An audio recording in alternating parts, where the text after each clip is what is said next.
బాప్తిస్మం రోజు నీళ్లలో నుంచి బయటికి వచ్చినప్పుడు ఇక నేను పాపం చేయను అని ప్రమాణం చేశావు కదానే. కానీ ఇవాళ అదే చీకటి గదిలో ఎవరూ లేనప్పుడు మళ్ళీ అదే తప్పు చేస్తుంటే నీ గుండె నిన్ను తిట్టట్లేదా? నేను ఒక నాటకాన్ని ఆడుతున్నాను అనిపించట్లేదా? ప్రతిసారి ఇదే ఆఖరిసారి అని మొదలు పెడతావు, కానీ మళ్ళీ అదే దెబ్బలో దొరుకుతున్నావు.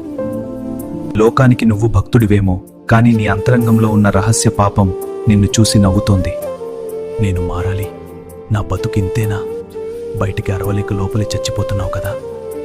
బైబిల్లో కీర్తనల గ్రంథం చెబుతోంది, విరిగిన నలిగిన హృదయము నాకు అసహ్యము కాదు. దేవుడు నీ పర్ఫార్మెన్స్ని చూడడం లేదు, నీ పెయిన్ని చూస్తున్నారు. నువ్వు చేసిన తప్పు కంటే నువ్వు తిరిగి రావాలనే ఆయన ప్రేమ చాలా గొప్పది. నీ ఈగోని పక్కన పెట్టి, దేవుడా నేను పాపిని, నన్ను క్షమించు అని ఆయన కాళ్ల దగ్గర పడిపోతు. ఈరోజు నీ ఉపవాసం అంటే కేవలం అన్నం మానేయడం కాదు, నీ పాపాన్ని ఒప్పుకొని ఆయన దగ్గరకు తిరిగి వెళ్ళడం. ఇంకా లేట్ చేయకు, ఆయన నీకోసం కళ్ళు ఆపి చూస్తున్నారు.